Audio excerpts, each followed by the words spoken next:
Salut à tous, aujourd'hui on est parti pour le 1013e épisode de l'After Zappimage et on va débuter avec ce duel à distance entre les deux clubs madrilènes ce soir 18h, 38e et dernière journée de Liga. Le championnat espagnol va rendre son verdict. Le Real Madrid reçoit Villarreal. Dans le même temps, l'Atlético sera du côté de Valladolid. On rappelle les cas de figure. Pour que l'Atlético soit champion, le cas de figure, il est très simple. Il faut que l'Atlético s'impose ce soir du côté de Valladolid ou alors que le Real Madrid ne s'impose pas face à Villarreal. Pour que le Real Madrid soit champion d'Espagne ce soir, eh bien la donne elle est assez simple aussi pour les merengues. Il faut déjà absolument une victoire face à Villarreal et il faut que dans le même temps l'Atlético ne s'impose pas face à Valladolid. On enchaîne les amis avec le groupe retenu par Zinedine Zidane pour affronter Villarreal ce soir pour le compte de la 38e journée de Liga. Comme d'habitude, il y a beaucoup d'absents du côté du Real. Dani Carvajal, Ferland Mendy, Toni Kroos, Lucas Vazquez, Eden Hazard. On note quand même la présence de Sergio Ramos dans le groupe merengue. En ce qui concerne Eden Hazard, il est victime d'une surcharge musculaire. Donc Zinedine Zidane a annoncé en conférence de presse hier que ce n'était rien de grave pour l'international belge, mais que du côté de Madrid, évidemment, on ne prend plus aucun risque avec Eden Hazard. Par le passé, le Real a déjà fait revenir Eden Hazard, peut-être parfois trop tôt, et malheureusement il a très vite rechuté. Donc du côté de Madrid, on ne prend plus aucun risque avec Eden Hazard, qui a donc mis un terme à sa saison au final avec le Real Madrid. Une saison encore une fois galère pour l'international belge, qui n'a joué que 19% des minutes disponibles cette saison. C'est une statistique complètement hallucinante. Ensuite, on a cette info qui nous vient de Valladolid, qui affronte donc l'Atlético ce soir. Valladolid qui va jouer son maintien ce soir en Liga, mais le Real Valladolid n'a pas son destin en main. En tout cas, Ronaldo, le Brésilien qui est président de Valladolid, il a promis une prime de 150 000 € à ses joueurs en cas de victoire ce soir face à l'Atlético Madrid. Donc c'est une prime qui peut paraître énorme, mais au final, vous savez, quand un club descend en Ligue 2, il perd énormément d'argent. Donc dans la balance, se dire qu'au final, on pourrait peut-être payer un petit peu plus d'1 million d'euros de primes aux joueurs, alors qu'on va perdre des millions d'euros en descendant en Ligue 2, eh ben, c'est une source de motivation comme une autre, on va dire, du côté de Valladolid, qui est à la dérive depuis quelques semaines. Il faudra battre ce soir l'Atlético qui vient le couteau entre les dents. Et on rappelle aussi quand même que Ronaldo, c'est un ancien joueur du Real Madrid, donc lui, je pense qu'il a aussi certainement l'envie de voir le Real être champion d'Espagne aux dépens de son voisin de l'Atlético Madrid. Ensuite, direction les États-Unis, la Major League Soccer est précisément Miami, avec une déclaration de Phil Neville, coach de l'Inter de Miami, qui nous parle de la rumeur Marcelo. Il nous dit: un intérêt pour Marcelo, je n'ai pas besoin d'un autre latéral, j'ai déjà plus de latéraux gauche que de taxis jaunes, nous avons besoin de nous renforcer à d'autres postes. Ensuite, direction Barcelone maintenant, avec une info qui concerne Sergi Roberto, qui dispose d'un bon de sortie pour le mercato estival. Il ne fait pas partie des plans catalans pour la saison à venir. Ensuite, une information qui concerne Lionel Messi, qui ne sera pas du déplacement ce soir pour le compte de la 38e journée de Liga. Le Barça se déplace à Eibar, match sans intérêt pour les Catalans, qui n'ont plus rien à jouer sur cette fin de saison. Donc Léo Messi a reçu l'autorisation de se mettre plutôt au repos en vue de la Copa América et des éliminatoires de la Coupe du Monde 2022. Donc voilà, le beau geste du Barça qui a permis donc à Léo Messi de partir un petit peu plus tôt en vacances. La petite image aussi assez sympa, ce petit montage, Léo Messi avec sa petite valise du FC Barcelone. Vous le voyez juste à côté de lui, Sergio Agüero, qui va s'engager du côté de Barcelone dans quelques jours. Et puis au fond, vous avez Neymar qui fait un petit message de la main à Léo Messi, puisqu'on le rappelle, Messi ne sera pas là ce soir, et donc on aurait peut-être pu assister au dernier match de Léo Messi avec le Barça il y a une semaine. On rappelle que pour le moment, la prolongation de Léo Messi avec le Barça, elle n'est pas signée. On jette un coup d'œil aux statistiques de Léo Messi sur cette saison.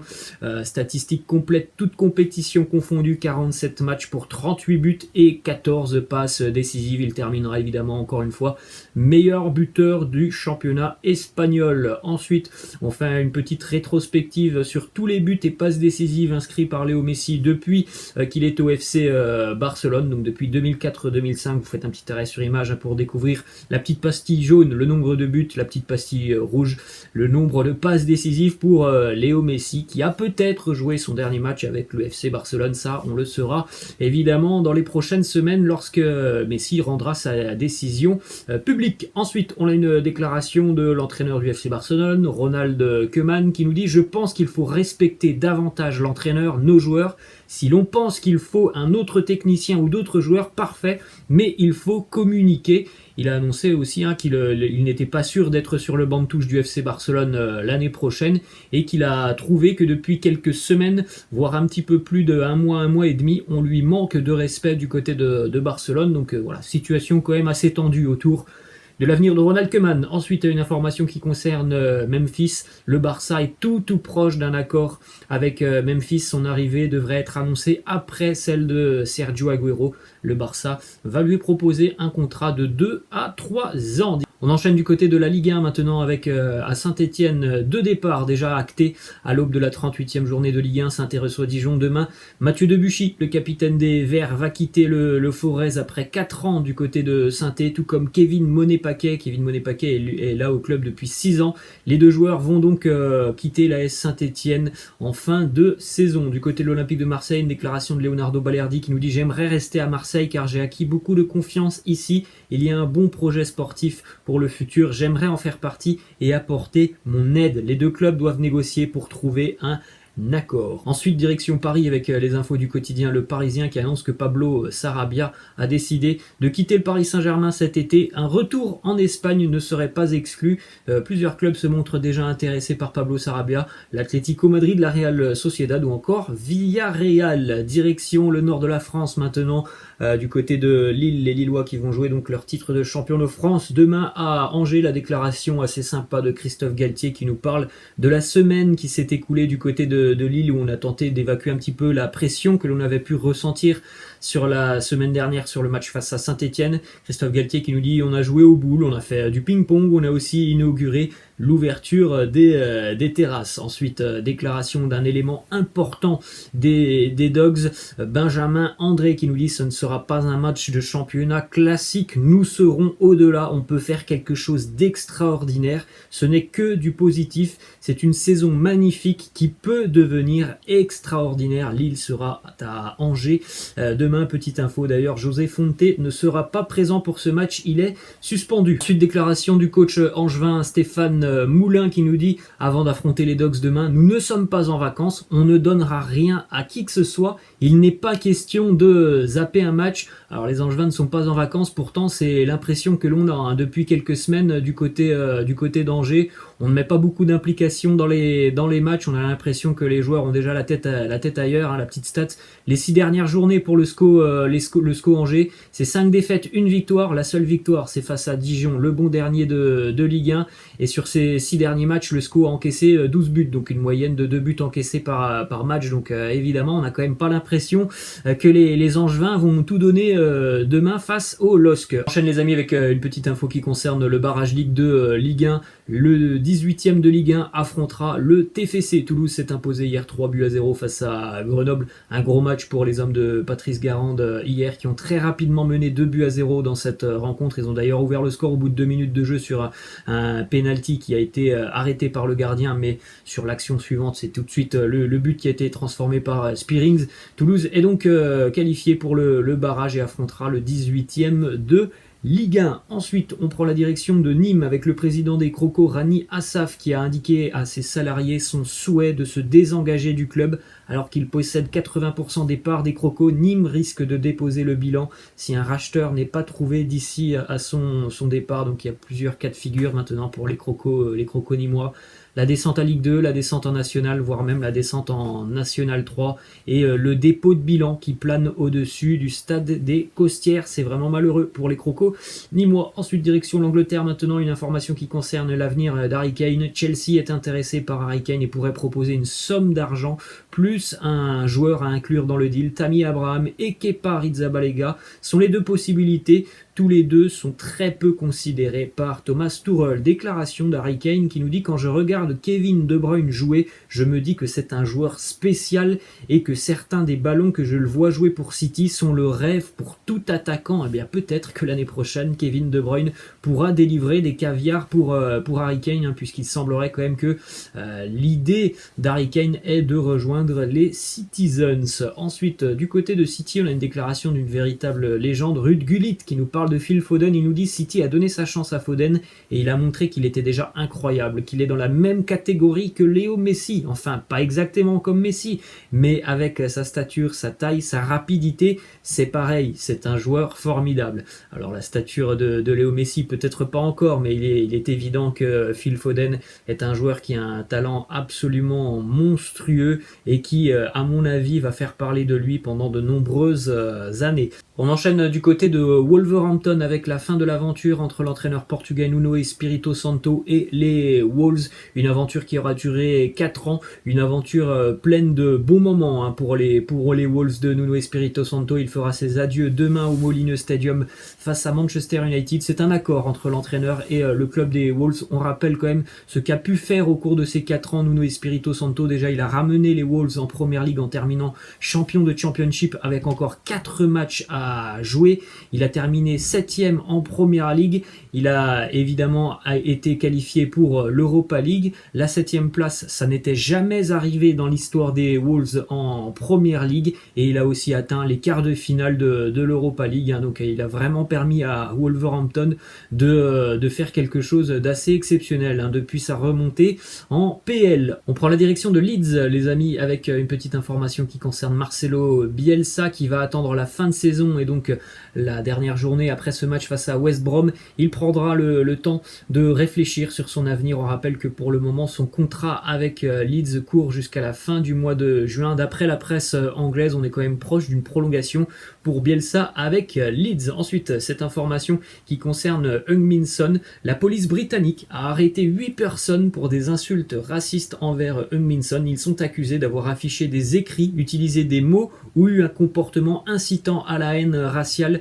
sur les réseaux sociaux. Donc ça, c'est quand même quelque chose de fort, parce qu'on connaît tous l'utilisation des réseaux sociaux et de certaines personnes qui se permettent tout simplement des choses évidemment qu'elles ne se permettraient pas dans la vie réelle. Donc c'est très très bien de voir ce genre de choses, les comportements incitant à la haine sur les réseaux sociaux. C'est évidemment très très grave. On enchaîne, les amis, du côté de l'Italie avec cette information qui concerne le portier milanais Gigi Donnarumma, qui pour le moment n'a toujours pas prolongé avec le Milan. C'est simple, il attend la fin de saison, il attend de voir aussi où le Milan va terminer cette saison en Serie A. Est-ce qu'ils seront dans le top 4 ou est-ce qu'ils seront éjectés par la Juventus? À l'heure actuelle, Milan a son destin en main pour se qualifier en Champions League, mais il faudra faire un bon résultat ce week-end du côté de Bergame face à l'Atalanta, alors que dans le même temps la Juve sera du côté de Bologne. Donc s'il y a une qualification en Champions League, Donnarumma envisage tout simplement de prolonger son contrat. S'il y a malheureusement une qualification en Europa League, eh bien il envisage de quitter Milan. Et depuis quelques jours, on a relevé l'intérêt du FC Barcelone pour le portier italien. Ensuite, le même cas de figure quasiment qui concerne Cristiano Ronaldo, qui évidemment n'a pas forcément envie de jouer l'Europa League. CR7, lui, ce qu'il envisage, c'est de jouer la Champions League l'année prochaine avec la Juve. Et en ce qui concerne la Juve, par rapport à Milan, la petite donne qui change, c'est que la Juve n'a pas son destin en main pour aller chercher sa place dans le top 4 de la Serie A. Les Turinois sont évidemment obligés de s'imposer ce week-end, mais il faut aussi espérer que du côté de Naples et pourquoi pas de Milan, eh bien les résultats seront favorables aux Turinois pour aller chercher une place dans le top 4. Donc évidemment, s'il n'y a pas de Ligue des Champions pour la Juve en fin de saison, Cristiano envisage de quitter le club. Il y a déjà un club en Première Ligue qui est très très intéressé, un club qu'il connaît très très bien, Manchester United, qui se serait déjà renseigné sur Cristiano Ronaldo en vue d'une arrivée sur le mercato estival. On enchaîne du côté de l'Allemagne avec cette information qui concerne Hansi Flick, l'ex-entraîneur du Bayern Munich, qui va bel et bien devenir le nouveau sélectionneur de la Mannschaft après l'Euro et après le départ de Joachim Löw, Hansi Flick a un accord verbal avec la fédération allemande depuis un petit peu plus d'un mois. Maintenant, direction le Bayern avec les statistiques de Douglas Costa avec le Bayern, 97 matchs, 15 buts, 30 passes décisives. Douglas Costa met donc un terme à son aventure bavaroise. Il est de retour à Turin et dans la foulée, il est directement prêté dans son club formateur au Brésil. Il est de retour au Grêmio Porto Alegre, Douglas Costa à l'âge de 30 ans et après avoir passé 11 ans et demi en Europe, il est prêté par la Juventus au Brésil jusqu'en juin 2022. Du côté de l'UEFA, on a informé que le fair play financier allait être réformé. Dorénavant, la règle « vous ne pouvez pas dépenser plus que ce que vous gagnez » va être abolie. L'instance européenne compte imposer plutôt un contrôle de la masse salariale par ratio de revenus. Autre info qui concerne la FIFA qui annonce qu'elle va mettre en place une étude de faisabilité sur les conséquences qu'aurait l'organisation d'une Coupe du Monde masculine et féminine tous les 2 ans. Donc on en avait parlé hier.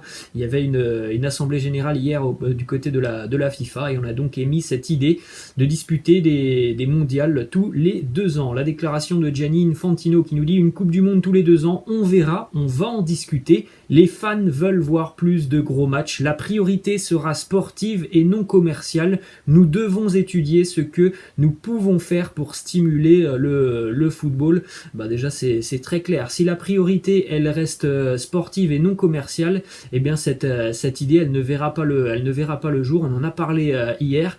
Les joueurs sont tout simplement surchargés de matchs depuis de nombreuses années. Donc le fait de jouer un mondial maintenant tous les 2 ans, ça serait quand même quelque chose de complètement aberrant. Ensuite, on va terminer les amis du côté de l'équipe de France avec une déclaration de l'adjoint de Didier Deschamps, Guy Stéphane, qui nous parle de la prise de décision sur le retour de Karim Benzema. Il nous dit cette décision a été prise depuis quelques temps, ses performances étaient très fortes. À un moment, une décision a été prise pour rencontrer Karim. Autre déclaration de Guy Stéphane qui nous dit c'est dur de rester au plus haut niveau et parfois un groupe a besoin de fraîcheur, de créer quelque chose de nouveau. On espère que ça va arriver avec ce groupe. On termine les amis cet épisode avec la déclaration de Karim Benzema sur son retour en équipe de France. Il nous dit je suis plus qu'heureux, c'est une fierté, ça fait un moment que j'attends ça. J'ai toujours travaillé, je n'ai jamais baissé les bras, jamais lâché. Au final c'est une récompense. Je suis pressé d'être là-bas, de m'entraîner, de commencer les matchs. C'est une équipe avec de tels talents, de tels joueurs que j'ai envie moi aussi